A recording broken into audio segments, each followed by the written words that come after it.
In physical theories, at a quantum level, causality tends toward necessary transitions of packets or force from one state and location to another. Logical parameters and limits seem to exist for what quanta can be or become. Light seems to have a maximum speed, as do fields. The steady state level, where clusters of atoms and molecules bind together in larger structures, is also consistent with prevailing physics of necessity in regard to the composition of the field where mass energy exists in a steady state.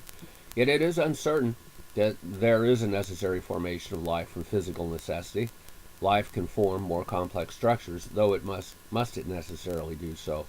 If life can continue to input energy and convert that into complex structures inclusive of thought and advancing concepts, does that arise from a necessary physical or even spiritual necessity? Is there a logical predestination for that logically ordered evolution? Much talk is given to the possibility and probability of life given certain favorable conditions for its theoretical spontaneous creation evolving from field content rather common around the universe, in theory.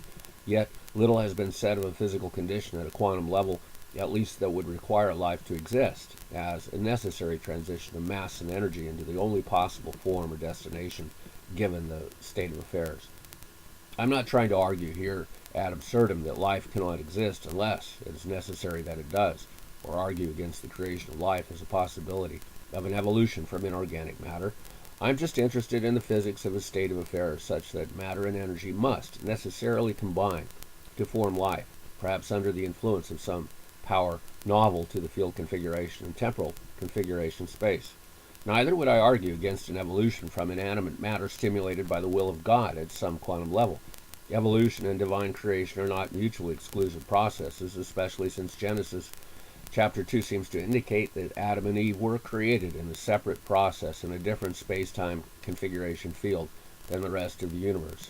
That may have been theistically evolved or alternatively created in a compact quantum process, fully assembled, though in phases made to exist as if it had evolved 12 to 14 billion years. It is just interesting to wonder if there is a quantifiable physical phase state that requires matter to become organic in a way like that which requires that hydrogen fusion produces helium with 0.007% efficiency.